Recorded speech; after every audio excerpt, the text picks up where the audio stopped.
Ku berbahagia, yakin teguh, Yesus abadi, kepunyaanku. Aku warisnya, ku ditebus, ciptaan baru, Roh Kudus. Ku berbahagia, yakin teguh, Yesus abadi, kepunyaanku. Aku warisnya, ku ditebus, ciptaan baru, Roh Kudus. Aku bernyanyi bahagia, memuji Yesus selamanya. Aku bernyanyi bahagia, memuji Yesus selamanya.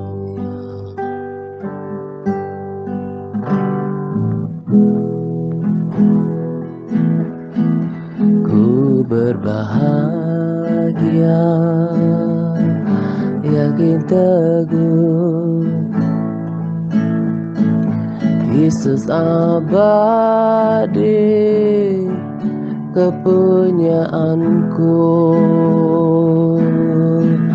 Aku warisnya, ku ditebus, ciptaan baru, Roh Kudus. Aku bernyanyi bahagia, memuji Yesus selamanya. Aku bernyanyi, oh bahagia,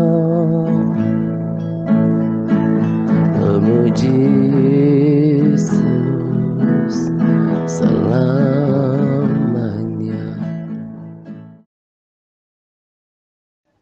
Shalom semuanya, selamat pagi dan salam damai sejahtera untuk kita sekalian.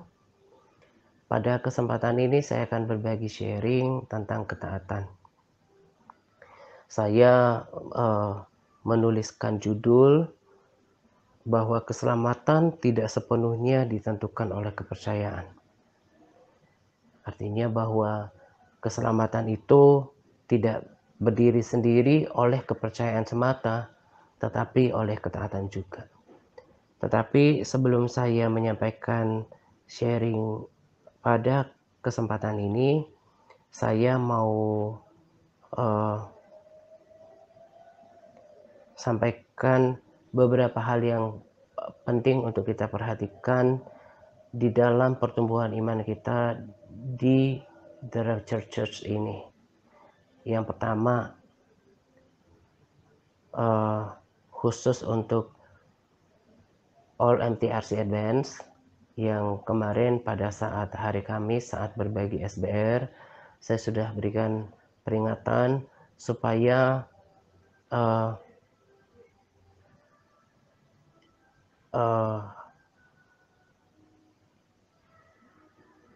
bersemangat untuk melakukan tanggung jawab setiap kita di dalam pelayanan ini. Jadi di sini saya perlu tambahkan juga bahwa supaya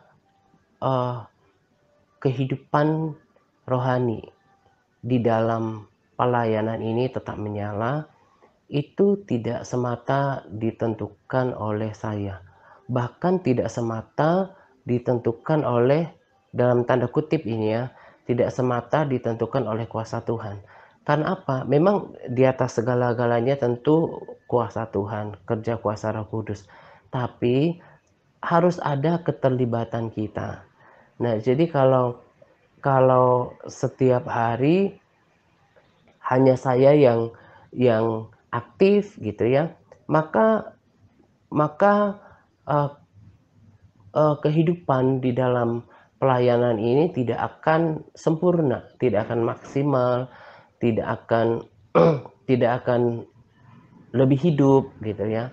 Jadi ada bagian saya untuk memberikan makanan rohani, untuk menabur, makanan rohani, menyediakannya untuk kita nikmati bersama-sama. Lalu ada respons dari para sahabat dan juga saudara.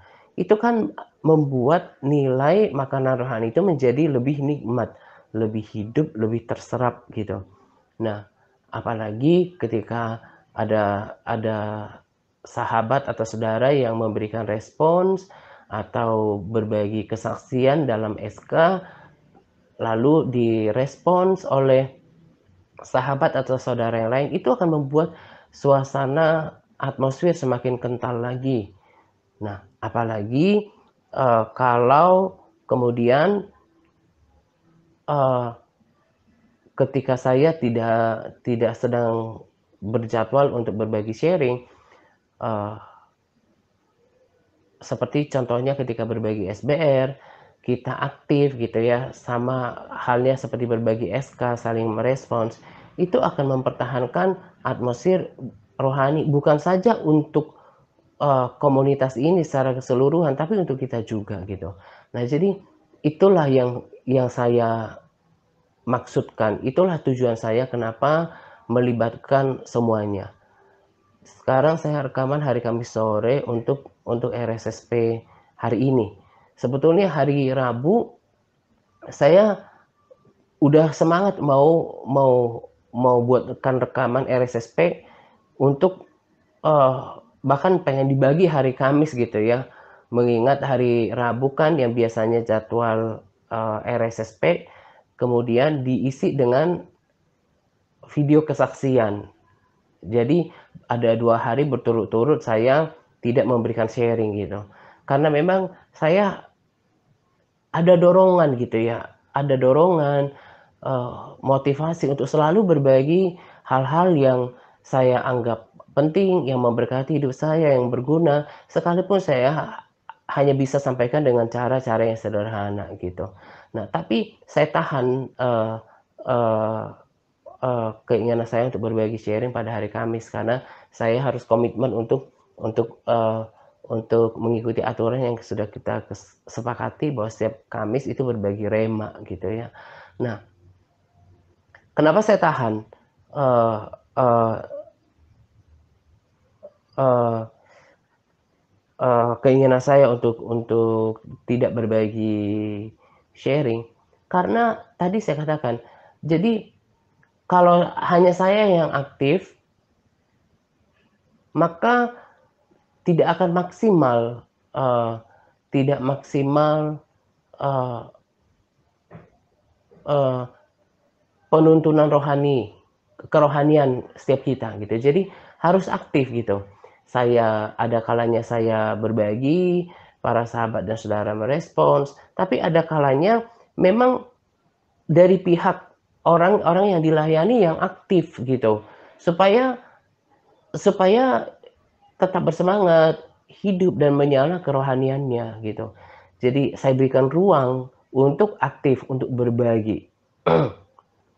Sudah berkali-kali saya katakan sejak sejak, hari-hari yang lalu bahwa kita tidak baik berada di comfort zone.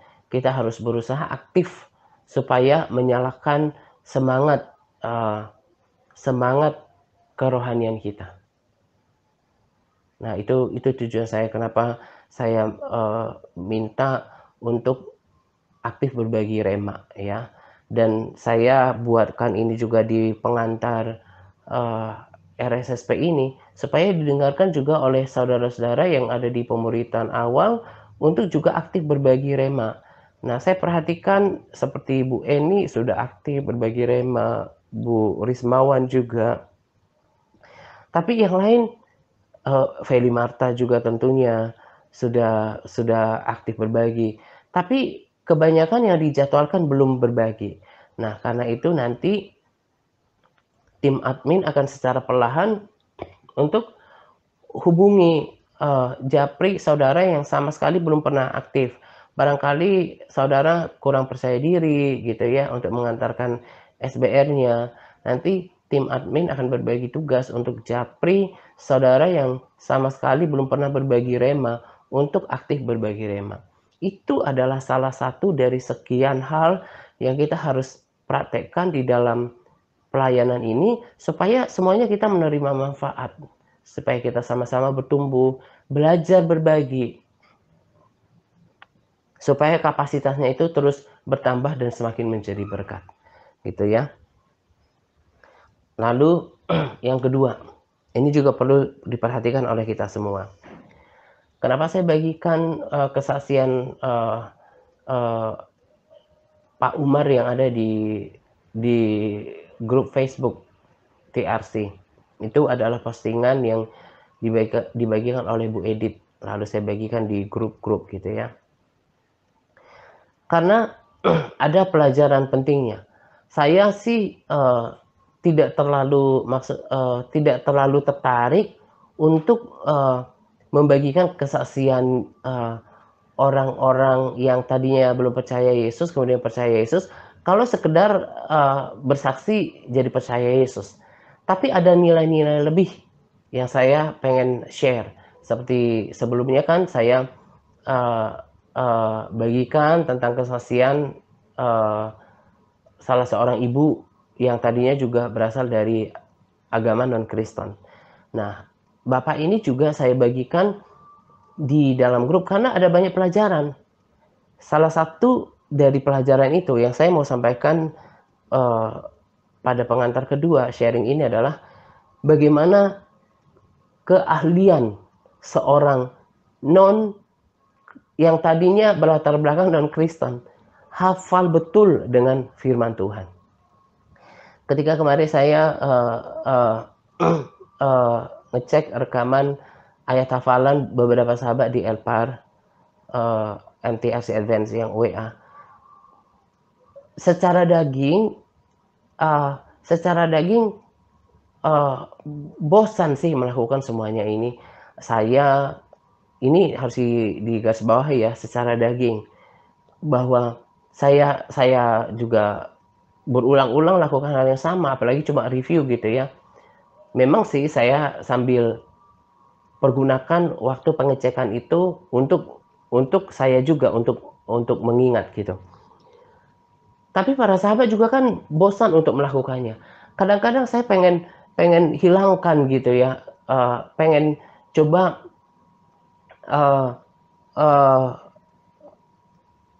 atau setidaknya mengurangi gitu.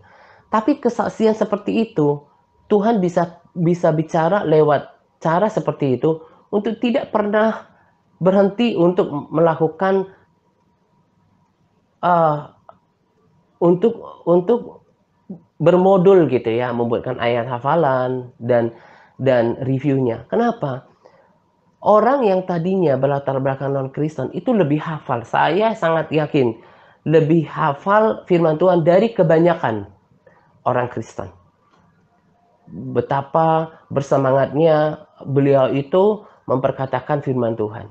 Nah, itu berarti perlu untuk hafal, sekalipun tidak selalu persis. Tapi harus tahu firman Tuhan. Kenapa ya harus hafal? Kenapa? Apa pentingnya gitu ya? Karena firman Tuhan itu kan mengandung janji, mengandung pengharapan yang membangkitkan iman kita. Karena di dalam firman Tuhan berkata bahwa Roma 10 ayat 17 ya, karena iman timbul dari pendengaran dan pendengaran akan firman Kristus. Jadi kita kan harus jaga iman kita. Tuhan berkata, kalau aku datang ke bumi, adakah aku temukan iman? Jadi kita harus selalu membangun iman kita setiap hari. Dan salah satunya, bahkan yang terutama menurut saya adalah membaca, merenungkan, memperkatakan firman Tuhan itu sendiri. Jadi lewat itu saya kembali diteguhkan bahwa harus terus lakukan review modul, tambahkan modul baru supaya kita dipenuhi dengan firman.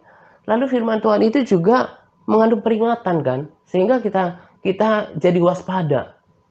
Firman itulah yang membuat kita salah satunya, bahkan yang utama, yang mengubahkan kehidupan kita. Apalagi kita sungguh-sungguh membaca, merenungkan, menghidupinya. Dan Yesus juga berkata bahwa kamu akan menjadi murid-muridku, belum lama kan saya bagikan itu, kalau kamu tinggal di dalam firmanku. Jadi kekristenan itu nggak bisa terpisah daripada firman Tuhan. Sebuah kekristenan yang salah selama ini, kita agama Kristen keturunan, ke gereja, perayaan Natal, tapi hidup kita jauh dari pembacaan firman. Bahkan kalau soal memuji Tuhan, itu kebanyakan Kristen masih belum begitu bermasalah. Tapi giliran masuk dalam pembacaan firman dan dilakukan setiap hari, itu baru mengalami tantangan. Yang ngantuk lah, yang nggak tertarik lah, itu kan memprihatinkan gitu loh. Nah, jadi tetap lakukan penghafalan firman Tuhan, supaya kita dibekali dengan firman Tuhan yang terus membangkitkan iman, membangkitkan kekuatan, iman, pengharapan, mengingat janji Tuhan dan juga menjadi peringatan gitu ya. Jadi itu yang salah satu harus dilakukan oleh orang-orang yang berada di Elpar MTRC Advance. Kecuali mereka yang dengan alasan tertentu, misalnya karena faktor usia dan ada hal-hal lain yang menurut saya patut dipertimbangkan gitu ya. Nah, jadi itu yang harus dihidupi, itu yang berbeda di dalam pelayanan ini, dan itulah yang telah mengubahkan hidup saya pribadi dan juga orang-orang yang ada dalam pelayanan ini. Saya sudah pernah juga katakan rasanya, tapi sekitar 1-2 kali itu di waktu yang lalu. Berbeda sekali kualitas orang-orang yang dilayani di dalam pelayanan ini sebelum diaktifkan pada akhir 2017. Saya masih ingat itu. Jadi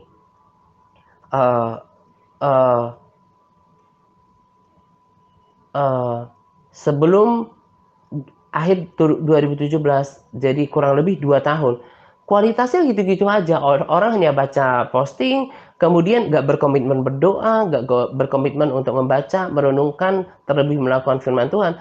Maka nggak terlalu banyak yang berubah dari kekristenan orang-orang yang saya layani. Nah, karena itulah Tuhan tuntun saya untuk harus berkomitmen untuk melakukan doa pujian dan penyembahan, bersaat teduh, dan juga membaca firman Tuhan. Sejak dari situlah lahirlah orang-orang yang mau berubah. Jadi ini saya tekankan kembali. Sekalipun seseorang Kristen, rajin ke gereja, bahkan pelayanan, kalau dia nggak sungguh-sungguh tertanam di dalam firman Tuhan, tinggal di dalam firman Tuhan, itu nggak akan mengubahkan kehidupannya.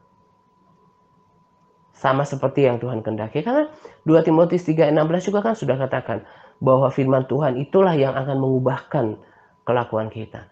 Jadi saya berharap kita yang sudah melakukan semakin bertekun, dan jangan bertanya sampai kapan ini akan berakhir, sampai Tuhan panggil, sampai selesai. Kalau mau hidupnya diubahkan sama seperti Kristus, harus semakin bertekun, bahkan semakin tertanam di dalam firman Tuhan, gitu ya. Nah, pada bagian kedua ini saya langsung, sebelum saya sampaikan tentang sharing perihal ketaatan, saya mau beritahu di sini bahwa di sini juga saya tempelkan, saya taruh capas RSSP pada hari Selasa, karena capasnya RSSP hari Selasa itu nggak begitu banyak, tapi saya merasa perlu untuk bagikan juga gitu ya. Maka saya satukan capas RSSP perihal doa hari Selasa kemarin lusa dengan hari ini. Nah, di situ saya bold bahwa saya baca deh dari Ibrani 4 ayat 14. Karena kita sekarang mempunyai imam besar agung yang telah melintasi semua langit, yaitu Yesus, anak Allah. Baiklah kita teguh berpegang pada pengakuan iman kita. Ayat 15, sebab imam besar yang kita punya bukanlah imam besar yang tidak dapat turut merasakan kelemahan-kelemahan kita. Sebaliknya sama seperti kita, ia telah dicobai, hanya tidak berbuat dosa. Ini yang penting juga terkait dengan topik perihal doa hari Selasa. Di ayat 16 dikatakan, sebab itu marilah kita dengan penuh keberanian menghampiri tahta kasih karunia, supaya kita menemukan rahmat dan menemukan kasih karunia untuk mendapat pertolongan kita pada waktunya. Jadi sudah jelas di sini bahwa orang yang kalau mau dia tetap kuat dalam menjalankan pertandingan iman, menghadapi persoalan hidup, perlu pertolongan. Dan itu hanya didapatkan ketika kita masuk menghampiri Tuhan di dalam hadiratnya. Pada catatan saya tuliskan, itulah mengapa menghampiri Tuhan lewat persekutuan pribadi itu terlalu penting. Menghampiri Tuhan dapat dilakukan dengan berbagai cara. Saat kita berada dalam kelemahan, pada umumnya kita menghampiri Tuhan dalam doa, pujian, dan penyembahan seperti yang kita biasa lakukan kan. Namun ada kalanya kita terlalu penat melakukan semuanya, maka pilihan dengan mengangkat pujian dan penyembahan saja, atau berdoa dan bermazmur dalam bahasa roh, atau cuma berdiam diri di hadapan Tuhan dengan penuh harap dan penyerahan total, juga merupakan tindakan aktif dalam menghampiri Tuhan yang kesemuanya akan memperbaharui kekuatan diri kita. Jadi kalau rasanya aduh mau doain apa ya, atau terlalu lemah untuk melakukan doa, dari praktek hidup saya sudah juga cukup sering katakan bahwa ada kalanya saya memuji dan menyembah Tuhan saja, bermazmur. Ada kalanya cuma berdiam diri. Ada kalanya merenungkan kebaikan Tuhan. Saya memberi waktu berdiam diri di hadapan Tuhan, atau menyembah atau berdoa dalam bahasa roh. Nah, itu harus dilakukan supaya tetap mendapatkan pertolongan daripada Tuhan. Jadi jangan anggap main-main dengan doa.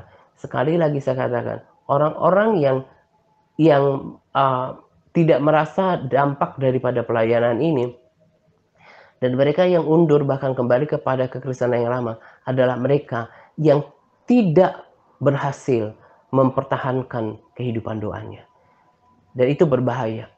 Dan kehidupan doa kita butuhkan untuk menopang kita dalam mengerjakan keselamatan kita, dalam melakukan pertandingan iman kita, dan juga menghadapi persoalan hidup yang Tuhan izinkan terjadi dalam kehidupan kita, gitu ya. Nah, nanti silakan dibaca, direnungkan pada capas. Nah, sekarang saya mau sampaikan tentang topik utama daripada RSSP ini. Saya sudah katakan tadi bahwa kali ini saya mau menyampaikan tentang ketaatan.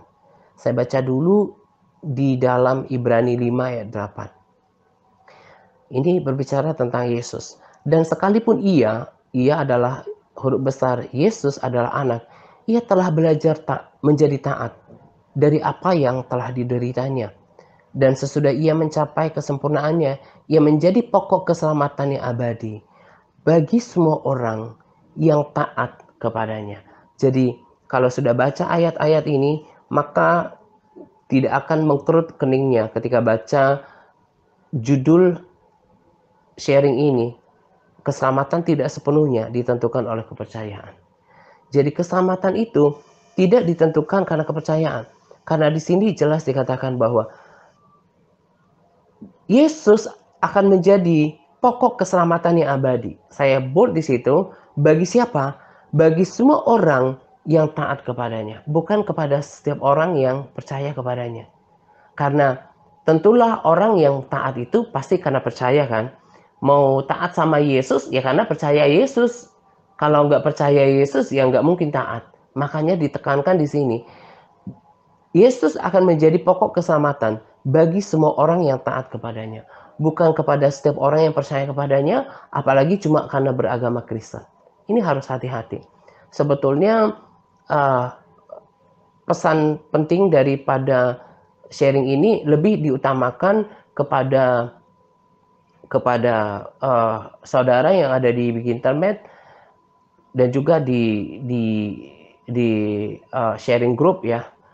Karena yang saya pahami sih, yang saya tahu, ya kecuali yang saya tahu bahwa kami yang ada di MTRC Advance itu sudah berkomitmen untuk menjalankan kehidupan yang kudus oleh ketaatan total terhadap seluruh perintah Allah, kecuali dia berjiwa penipu gitu ya. Nah, tapi juga sharing ini ditujukan kepada nanti mereka yang mendengarkannya di YouTube atau setelah dibagikan ke grup-grup gitu, dan sebagai sharing penjangkauan gitu. Tapi ini juga berguna untuk kita supaya selalu kita mengingatkan diri kita bahwa Yesus hanya akan menjadi pokok keselamatan yang abadi bagi kita yang taat kepadanya. Makanya ketaatan itu adalah segalanya.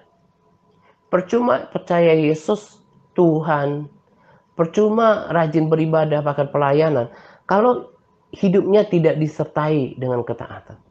Tuhan tidak tertarik dengan pelayanan, Tuhan tidak tertarik dengan fanatisme terhadap kekristenan, enggak. Tuhan hanya tertarik dengan ketaatan kita. Jadi perhatikan, itulah kenapa kalau kita perhatikan kehidupan kebanyakan orang Kristen, termasuk kita dahulu, kenapa tidak berubah kekristenannya? Kenapa tidak semakin mengenal Tuhan? Kenapa karakternya tidak jauh beda dengan kehidupan dunia? Karena apa? Tidak ditekankan dalam kehidupannya tentang ketaatan. Jadi melalui ayat firman Tuhan ini yang gak bisa dibantah oleh siapapun, kita ingatkan diri kita bahwa Yesus akan menjadi pokok keselamatan bagi diriku kalau aku taat terhadap segala perintahnya. Bukan cuma percaya, bukan cuma karena orang Kristen. Di Ibrani 3 ayat 17 hingga 19 dikatakan seperti ini. Ini berbicara tentang orang-orang Israel, bangsa pilihannya. Di ayat 17 dikatakan seperti ini. Dan siapakah yang ia murkai 40 tahun lamanya? Bukankah mereka yang berbuat dosa dan yang mayatnya bergelimpangan di padang gurun? Kalau berbuat dosa itu kan berarti ketidaktaatan. Ketidaktaatan terhadap segala perintah Tuhan akan melahirkan dosa. Dan dosa upahnya adalah maut. Nah, berarti sama maksudnya. Orang-orang yang mayatnya berkelimpangan di padang gurun itulah mereka yang hidup dalam ketidaktaatan, yang akhirnya membuahkan dosa, perbuatannya, perkataannya membuahkan dosa di hadapan Tuhan. Ayat 18, dan siapakah yang telah ia sumpahi bahwa mereka takkan masuk ke tempat perhentiannya? Bukankah mereka yang tidak taat? Jadi tempat perhentian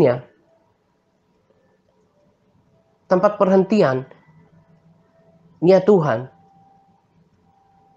untuk kita saat ini adalah kerajaan surga. Jadi kita juga akan bernasib sama dengan orang Israel ketika itu kalau hidup kita berbuat dosa. Kalau ada dosa yang upahnya akan mendatangkan maut, atau ketidaktaatan yang membuat kita tidak akan berkenan kepada Tuhan. Jadi ini harus diperhatikan.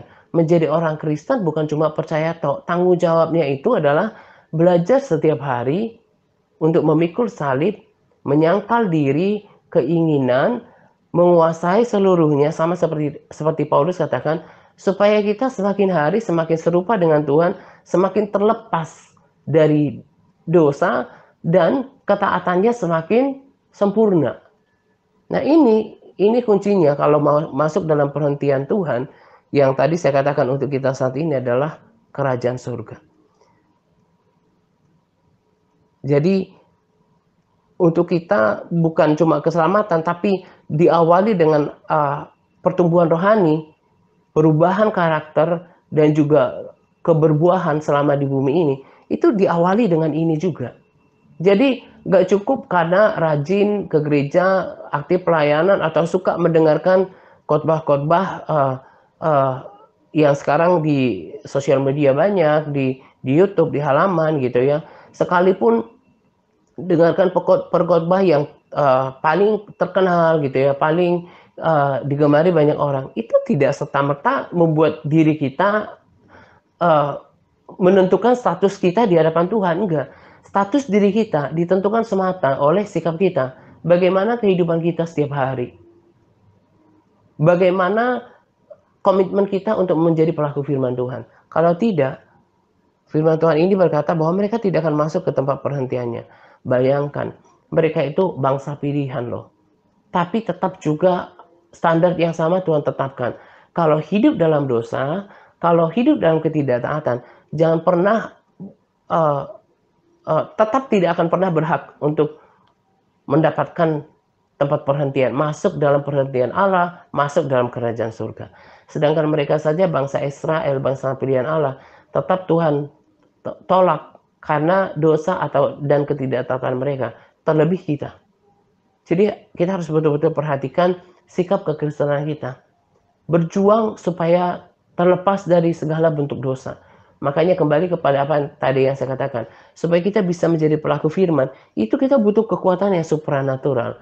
Kita butuh kekuatan ilahi yang daripada Tuhan. Makanya supaya sukses menjadi pelaku firman, itu juga nggak bisa lepas daripada doa. Jadi doa yang kita lakukan itu bukan cuma rutinitas. Tapi itu menjadi sumber kekuatan bagi kita salah satunya. Nah, kita harus ingatkan diri kita. Itu yang kita harus kerjakan setiap hari. Bagaimana hidup kita ini terlepas dari dosa dan hidup di dalam ketaatan. Jadi kalau mau bertumbuh, jangan suka menunda ketaatan. Jangan suka mengeraskan hati. Apapun perintah Tuhan yang kita baca, jangan kita jadi penipu. Tahu firman, tapi nggak melakukan. Nanti akan kelihatan. Akan terasa oleh diri sendiri dan kelihatan oleh kita bahwa yang bersangkutan ini tidak bertumbuh, tidak semakin mengenal Tuhan. Kenapa? Karena dia menunjukkan sikap yang menentang kebenaran firman Tuhan. Tetap hidup dalam dosa, apalagi sengaja berbuat dosa, dan tetap hidup dalam ketidaktaatan. Itu kan merugi. Nah, kita harus perhatikan ini, kita harus berjuang, dan jangan berjuang sendiri. Berjuang dengan kekuatan Tuhan, berjuang dengan pertolongan Roh Kudus, makanya harus tetap melakukan persekutuan dengan Tuhan. Pagi, malam, bahkan beberapa di antara kita pagi, siang, malam. Itu yang membuat kita berbeda. Ibrani 4 ayat 6 dan 11. Jadi sudah jelas bahwa ada sejumlah orang akan masuk ke tempat perhentian itu. Sejumlah orang loh. Sedangkan mereka yang kepadanya lebih dahulu diberitakan kabar kesukaan itu tidak masuk karena ketidaktaatan mereka. Bahkan kemarin saya sudah sempat katakan dan saya tegaskan kembali. Menurut apa yang Yesus katakan, karena lebarlah pintu dan luaslah jalan yang menuju kebinasaan, dan banyak orang yang masuk melaluinya. Karena sesaklah pintu dan sempitlah jalan yang menuju kehidupan, dan sedikit orang yang mendapatinya. Berdasarkan ayat firman Tuhan itu, saya ditambah dengan kesaksian banyak orang. Saya sangat berani untuk berkata, entah orang setuju apa enggak, tidak lebih banyak orang Kristen yang akan diselamatkan. Kenapa? Karena tidak lebih banyak orang Kristen yang bersedia untuk memenuhi syaratnya. Sedangkan baca Alkitab aja kita lihat kayak di grup ini. Di komunitas ini. Tidak lebih banyak yang baca Alkitab kan? Apalagi yang mau taat. Saya berharap supaya peringatan ini menjadi peringatan untuk diri kita sendiri. Ada sejumlah orang yang masuk ke tempat perhentian. Tetapi ada sejumlah lain yang tidak masuk karena ketidaktaatan mereka. Ayat 11, karena itu baiklah kita berusaha untuk masuk ke dalam perhentian itu. Berusaha untuk taat, berusaha untuk setia, berusaha untuk konsisten, berusaha untuk lepaskan segala bentuk dosa, berusaha untuk jadi pelaku firman. Supaya jangan seorang pun jatuh karena mengikuti contoh ketidaktaatan itu juga. Jadi jangan kita ikuti teladan ketidaktaatan bangsa Israel dan ketaatan banyak orang. Satu kesimpulannya dari sharing ini, yang sebetulnya sudah diwakili oleh judul ini. Keselamatan tidak sepenuhnya ditentukan oleh kepercayaan, tetapi oleh ketaatan juga. Ini bisa kayak quote juga ini nanti. Keselamatan tidak sepenuhnya ditentukan oleh kepercayaan, tetapi oleh ketaatan juga. Kalau kita hanya percaya Yesus, bahkan baca Alkitab sekalipun, suka kayaknya konten rohani, tapi kalau kita tetap masih sengaja berbuat dosa, mengeraskan hati untuk taat, jangan pernah berharap untuk kita mendapat bagian dalam kerajaan Allah. Dan Yesus tidak menjadi pokok keselamatan abadi bagi kita. Sebab tadi di ayat firman Tuhan yang saya baca di awal tadi, bahwa Yesus hanya menjadi pokok keselamatan yang abadi bagi semua orang yang taat kepadanya.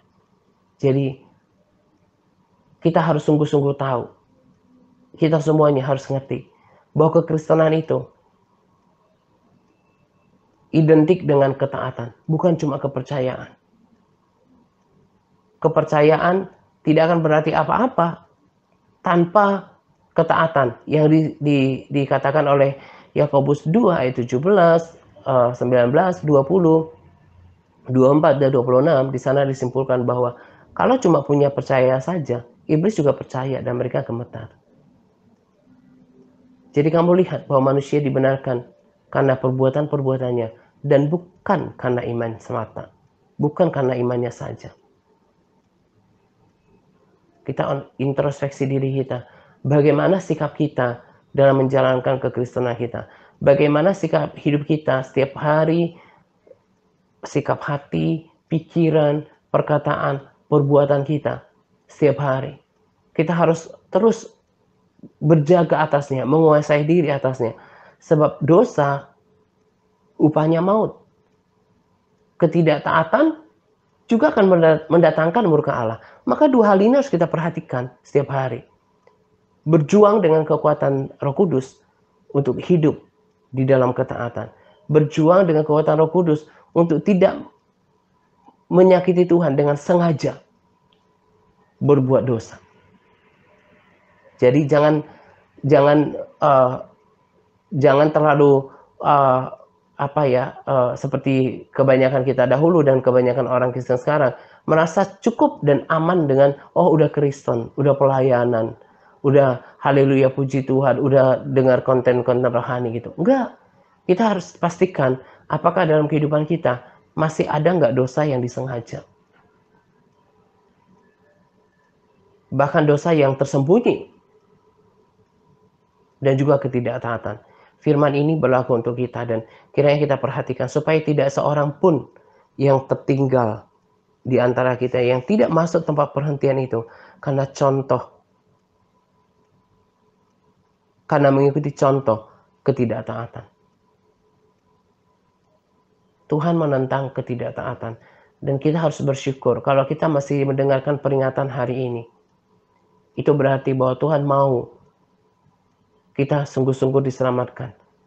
Makanya jadilah pelaku dan bukan cuma pendengar. Sungguh-sungguh memperhatikan sikap hidup kita.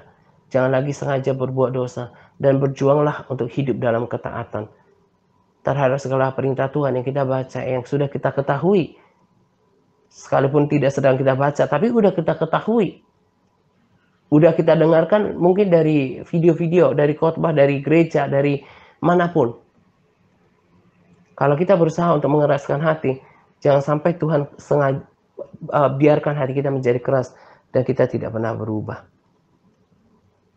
Jadi kekristenan Itu bukan soal kepercayaan, tapi ketaatan juga. Nah, kiranya apa yang saya sampaikan pada kesempatan ini untuk menjadi tuntunan dan peringatan untuk kita perhatikan tadi, bahwa kita ini mengambil bagian untuk terus saling menjadi berkat rohani satu sama lain. Jangan cuma pendengar, tapi aktif juga berbagi, entah berbagi kesaksian atau merespons, atau juga saatnya berbagi rema. Saya berharap kita semua memperhatikannya. Jangan biasakan, dari dulu saya sudah tekankan, jangan biasakan sikap kekristenan yang bisanya mendengar atau pasif, tapi harus berusaha untuk berubah, melibatkan diri. Dan juga tentang ayat hafalan, tadi saya katakan lewat video itu, saya kemudian dibuat mengerti bahwa jangan pernah ayat hafalan itu ditinggalkan, karena itu akan membekali kita dengan firman Tuhan yang membangkitkan iman, mengingat janji, pengharapan, dan menjadi peringatan akan firman Tuhan. Dan kita juga harus sungguh-sungguh perhatikan sikap kekristenan kita bersama-sama. Jangan sengaja berbuat dosa, dan berjuang untuk menjadi pelaku firman. Percuma semuanya kepercayaan kepada Tuhan juga menjadi sia-sia kalau hidup kita masih dengan sengaja berbuat dosa dan mengeraskan hati untuk taat terhadap segala perintah Tuhan yang kita sudah baca, kita sudah ketahui, dan kita sudah dengarkan, gitu ya. Nah, ini saja yang mau saya sampaikan pada kesempatan ini. Kiranya diperhatikan. Tuhan Yesus berkata sering, dan bukan cuma sekali, perhatikan cara kamu mendengar. Jangan cuma dengarkan hari ini langsung lupa gitu, segera lupa. Tapi coba berusaha untuk renungkan, simpan di dalam hati. Kayak sekarang hari Jumat misalnya. Hari Sabtu coba renungkan, catat hal-hal yang penting untuk dievaluasi. Belajar untuk mengingat-ingat gitu. Supaya firman itu mengubahkan kita semakin hari semakin serupa dengan Tuhan. Gitu ya. Selamat menjelang 2 pagi untuk kita sekalian. Semangat berpuasa kepada para sahabat yang terus bersemangat dalam berpuasa. Semangat Par. Tuhan Yesus memberkati kita senantiasa. Amin. Aku bernyanyi, oh bahagia, memuji Yesus selamanya. Oh, aku bernyanyi, bahagia, memuji Yesus selamanya. Aku bernyanyi, ku bahagia, memuji Yesus selamanya. Aku bernyanyi, oh bahagia, memuji Yesus selamanya, memuji Yesus selamanya.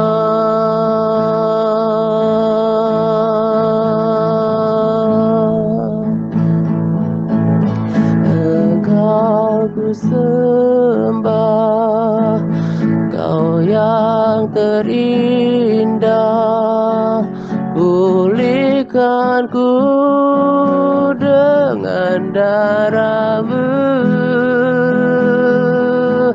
Engkau ku sembah, Bapa mulia, seumur hidupku ku mau menyembah-Mu.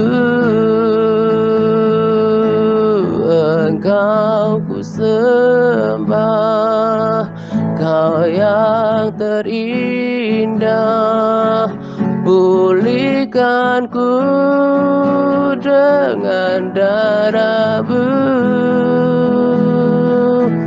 Engkau ku sembah, Bapa mulia, seumur hidupku ku mau menyembahmu.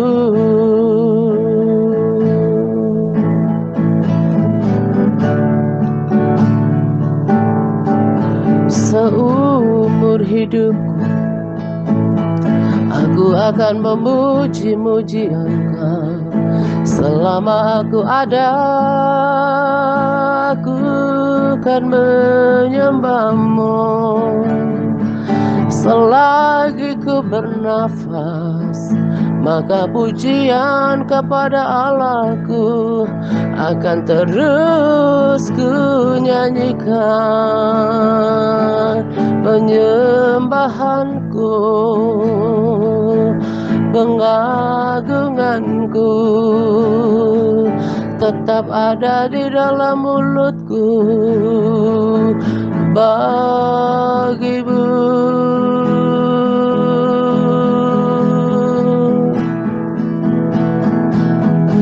Engkau ku sembah, Kau yang terindah. Pulihkan ku dengan darahmu. Engkau ku sembah, Bapa mulia, seumur hidupku ku mau menyembahmu. Seumur hidupku ku mau menyembahmu.